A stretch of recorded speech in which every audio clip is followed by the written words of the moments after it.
Coca-Cola. Coke is considered a household name, and yet it started as a staple of American culture rather than an international phenomenon. Yet, depending on where you buy a Coke, it's different. Distinctly different. In North America, high fructose corn syrup is used, but south of the US border, they use cane sugar. Travel to Europe, and they're likely using sucralose from beets. Contrast this with a company like Samsung. What started off as a well-known Japanese brand has since expanded into a worldwide organization. One of the most well-known brands around the world, however, whether you buy one of their TVs in China or Canada, or a phone in the same setting, it's likely identical. These are merely two examples, but you could take any example of an organization.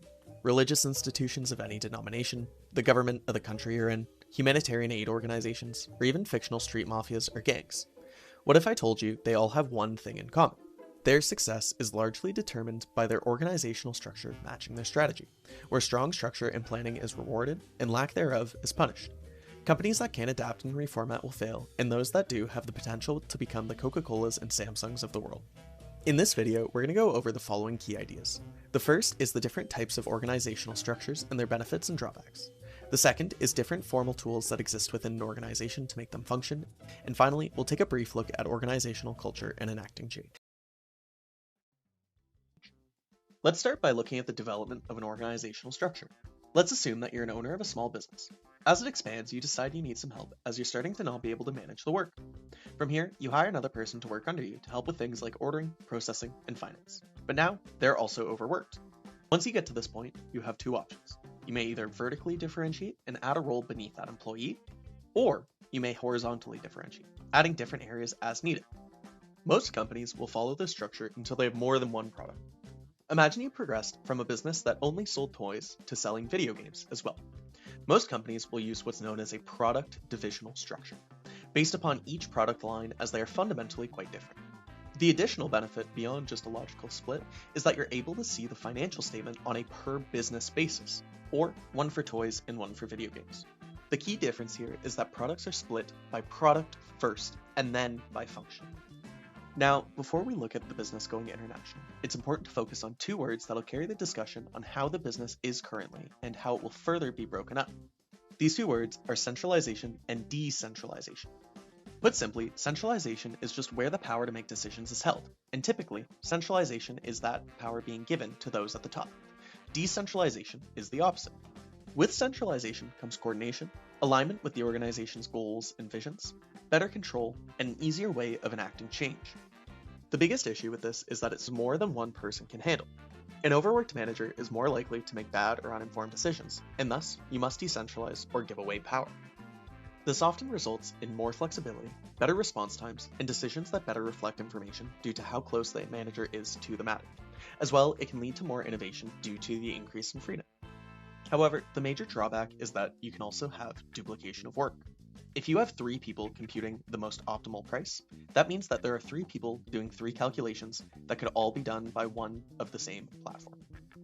Often, organizations that centralize are either very successful and want to continue with a standardized model that works, or are in a drastic crisis that require quick change.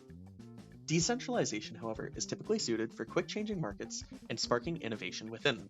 The drawback is that it can also be tougher to scale, as you don't have the control to say what each division does. Typically, organizations will centralize some functions while decentralizing others. Now that we've covered centralization, let's take a look at actual international business. The most common way and first step to going international is to create an international division. This mirrors your existing structure. At the top of it all is a manager for your international division. It leads to a very easy change when expanding internationally, but leaves the voice of those managing international operations with relatively less sway than the domestic country. On the surface, this makes sense until your international businesses make up a large portion of your overall revenue.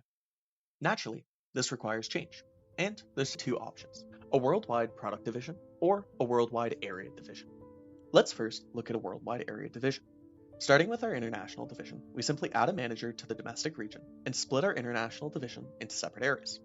Thinking back to our beginning example, take Coca-Cola, who started with a worldwide area division. It gave them the benefit of being incredibly locally responsive with all their products. Each region is free to be relatively autonomous, focusing on their own relations with customers and suppliers. The drawback of this, however, is twofold. Without proper planning and systems, this can limit the experience curve as your resources are more spread and not centralized for one product. Further, it can be harder to fully realize your competencies because of this regional split for the same products without one unified lead for the product. This is where the second structure comes in, a worldwide product division. Again, starting with the international division, we are instead going to take the international divisions and place them under each product division. In effect, having a product manager in each area as another section under them. In the case of Samsung, they utilize this worldwide product division.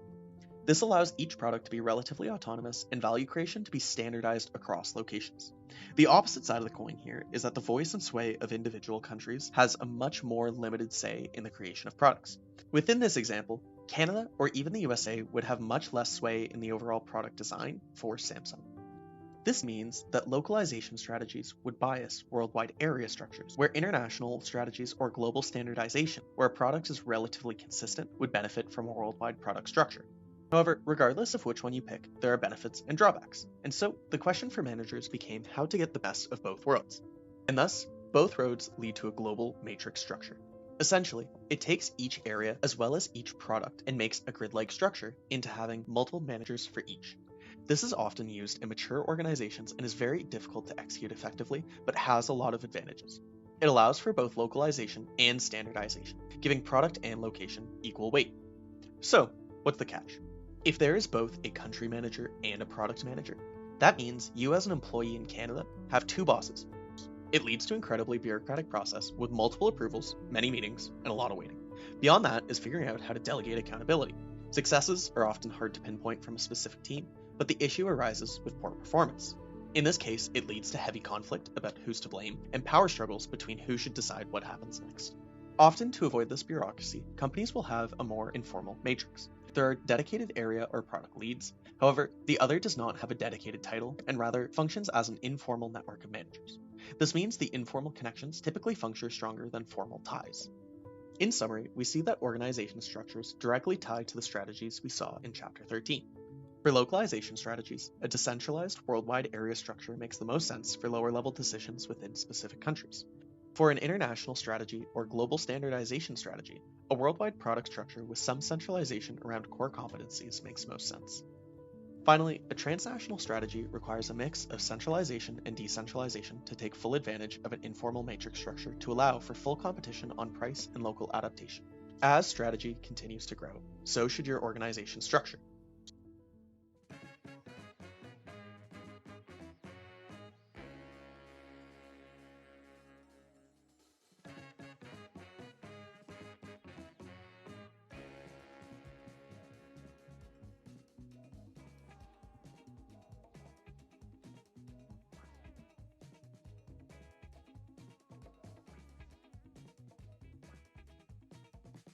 Now that we've discussed organizational structures, it's important to review the ways within an organization in which you, as a manager, can ensure alignment of the organization's goals with those below you. Think of these as ways to manage centralization or decentralization for the direct purpose of increasing coordination between different people.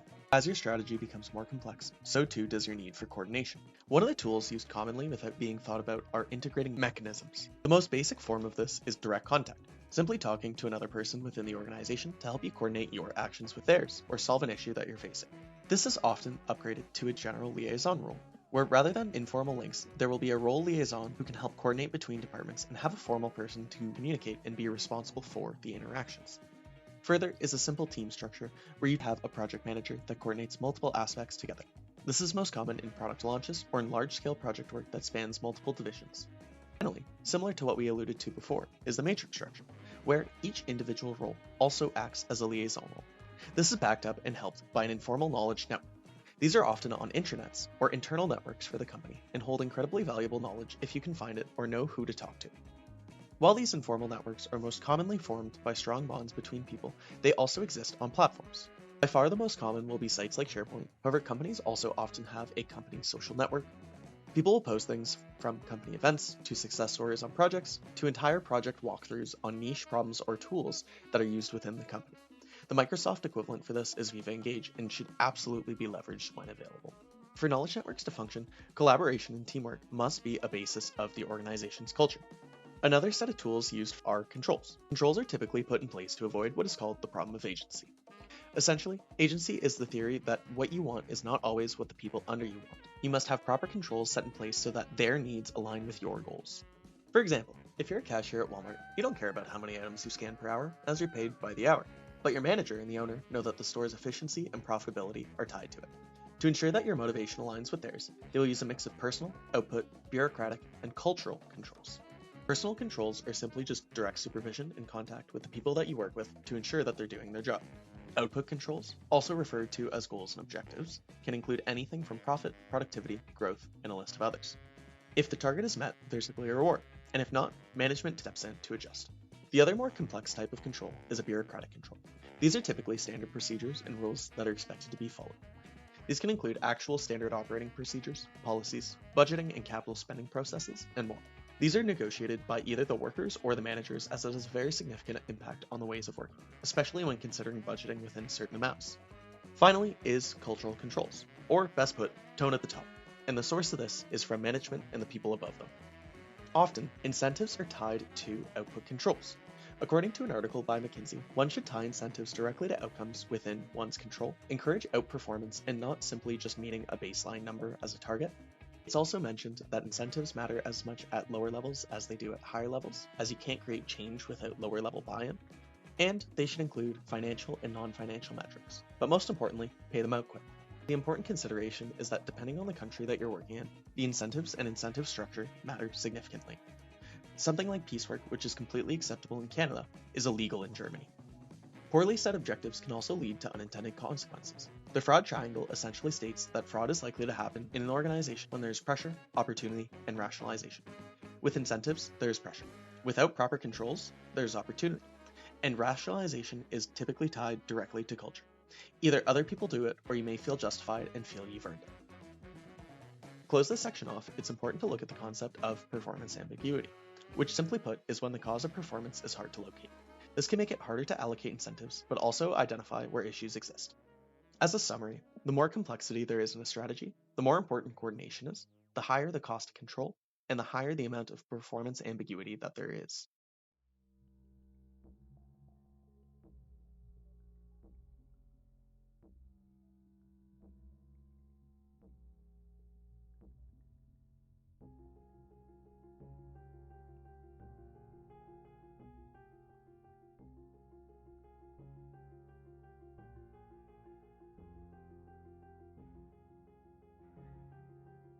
The final section of this chapter is organizational culture. Culture is a system of values and norms that are shared amongst people in the organization. But where does culture actually come from? Take popular company Tesla. Elon Musk is the face of the brand, eccentric, out there, incredibly smart, but also polarizing. Further, Tesla is an American company based in Silicon Valley, the tech hub of the US. As we all know, Tesla was the first American company to popularize the EV. As a result of the leader of the company, which is typically the CEO, the culture of the nation or region that the company is in, and the company's organizational history and identity all set the tone of what is acceptable and expected within the organization. Typically, a good culture is something that you want to maintain. This is done through the people you hire and promote in the organization, through your reward systems and compensation, your socialization of values and norms, and most importantly, how you communicate with your employees. Companies that see continued successes are willing to adapt their culture despite a strong positive or negative culture and care most about the customer, stakeholders, and retaining valuable employees. When you have a negative culture, it can be incredibly hard to change, as it's easier to start from scratch instead of reforming. Change is necessary, and as we saw with organizational structures, is needed within the development of international business as your strategy changes. The most common model of change is Lewin's three-step model of change. Step 1 is to unfreeze, essentially a cold shock to the system of the organization to say that change is here and coming. It's a sudden structural reorganization involving hiring and/or firing that is heavily dependent on manager buy-in. Step 2 is to actually move and make the changes to enact your strategy quickly, changing the necessary factors included in the previous section of this video. And finally is to refreeze, ensuring that you include controls, incentives, and management education on the new ways of working. Perhaps a more prescriptive model is Kotter's 8-step change model, which is a little more detailed, however follows the same groundwork.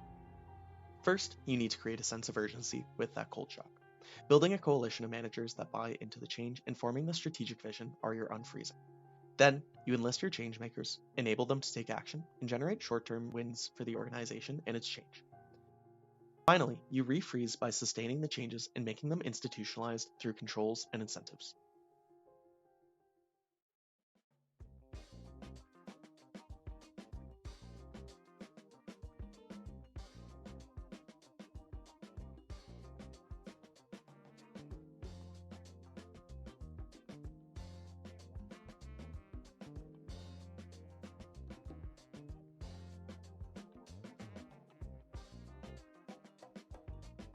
Congratulations! If you've made it to this point, you've completed the Chapter 14 module. By this point, you should understand centralization and decentralization along with the benefits of each, the following organizational structures that include an international division, a worldwide area division, a worldwide product division, and a matrix structure. And you should also understand the progression between these models and which strategies from Chapter 13 they align. You should understand integrating mechanisms, the 4 major types of controls, the use of incentives, performance ambiguity, sources of culture along with how to maintain it, and finally, models for change.